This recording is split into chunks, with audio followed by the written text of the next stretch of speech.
We decided that we would play out the full audio of the very brave whistleblower that has spoken to us over the weekend about what's been happening in care homes as a result of the COVID-19 vaccinations.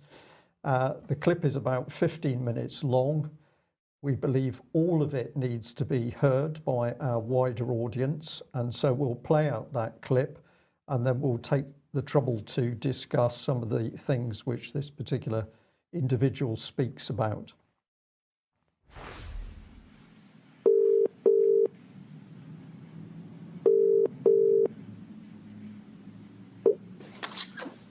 Hello? Yes, hello. Can you hear me okay? Yes.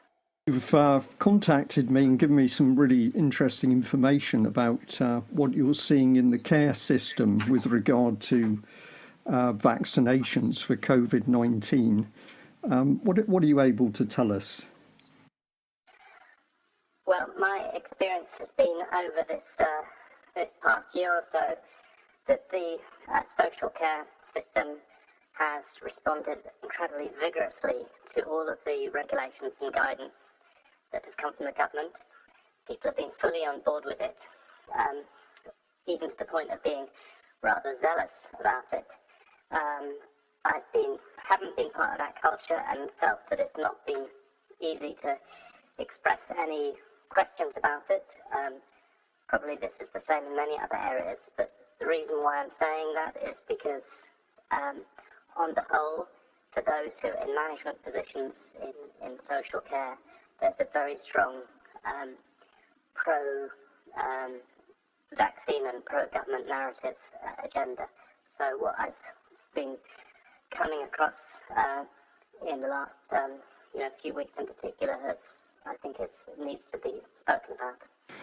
Okay, so vaccines have now come in some quantity into the care home system. What's been the result of the vaccination policy? Well, from the reports that I'm seeing from my colleagues, the vaccines are very often accompanied by outbreaks. So I've seen quite a few colleagues reporting that they've been free from any illness over 12 months, and then the vaccines come in, and then an outbreak results. And these, as I say, are people who were very enthusiastically banging the drum for the vaccines a few weeks ago, congratulating each other on how many staff they'd got on board. And now there's a kind of very different story emerging.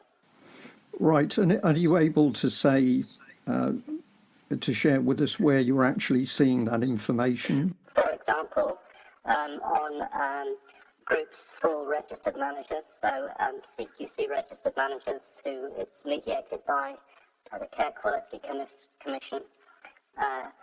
Registered managers will share with one another in a kind of professional forum, and just recently begun seeing posts where they talk about how they're having to deal with outbreaks now, having previously been free from them, and many, when one person will comment, many others will say, well, it's the same here, I've experienced the same thing. For some of them, it's, a huge 3/4 of the workforce suddenly becoming positive, which is extraordinary, and residents being affected as well. So the background is that care homes have run a very careful, protective policy for their residents, and that's worked very well. So there's been a low, correct me if I've got this wrong, but there has been a low incidence of COVID, and then the vaccine's coming in, and then something's changing. Is that what you're describing? Yes, that is the picture. Of course, it's different provisions. These are maybe care homes, they may be day settings, they may be settings for vulnerable people, and obviously the care homes where elderly residents will have most likely been affected in some way throughout. But now that the vaccine rollout is moving across the whole generality of provision for people in need of social care. We're seeing settings which previously had been managing fine are reporting these very dramatic increases in cases, either cases or actual outbreaks. Do we actually know which of the vaccines has been administered? Is there a difference resulting from which particular vaccine's been used? Well, that's not been reported to me. I expect one could follow that up. But the one which I've heard most doubts about is the Moderna Pfizer vaccine. Okay. And so a key question, if you have people responsible for the care of elderly people and they are seeing this sort of increase, how should care staff report their concerns? What channels would care staff use to report concerns that they're seeing something strange happen after vaccines have been administered? Well, I think they probably should be going to the regulator, the CQC, Care Quality Commission.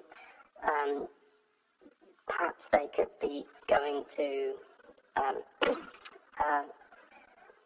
if they're a member of a professional association, they could be going to that. But I think it's, or possibly there's an NHS. It's quite difficult because there seems to be a lot of tin ears for any other story than that it's all wonderful. Do you feel under pressure in what you can and can't say in respect to what you're seeing and your colleagues are seeing? Very, very much so, in terms of there is an atmosphere of everyone has to be behind the narrative, and anyone who puts their head above the parapet and even just asks a question immediately stands out, because it's so, such a strong pressure to be on board with the war against the virus. Are you able to just say something about your particular qualifications? Yeah, so I've worked in the sector for 30 years or so, and I have the level 5 qualification in adult and young person social care. I'm a registered manager of a provision and registered with the Care Quality Commission. So in a nutshell. You've got a lot of experience in the sector. You must have seen a lot happening over 30 years. Have you ever seen anything happen like this before in those 30 years' experience? No, and my main concern here, and this is happening incrementally, is that increasingly anyone working in social care and the NHS, I think with the NHS it's much further gone, is becoming less and less able to act independently, and more being treated as an agent of the state and medicalising procedures. So whereas previously someone in social care would be responsible for providing the care, if there was a problem, they would be helping to see the doctor. Now it's much more going into the direction of those providing the care are also being instructed how to have medical interventions. So that might just be doing the testing, or it might just be recording symptoms of that. But what I'm really wanting to get to is that those working in social care are less and less able to exercise their own professional judgment and their own caring quality why they came into the profession, and more just having to follow guidelines and procedures that are passed down from on high. And I think that has a demoralising effect on people's own standing in what they're doing and have love and expertise for. And what would happen if you challenge those guidelines? Well, I think it's very difficult, because the risk is when you make a challenge, you risk losing your registration, and you risk inspection, downgrading. That has a knock-on effect, obviously, for all of the staff, but also for the residents as well, because one can only operate under license, as it were. So, it's almost a black and white situation.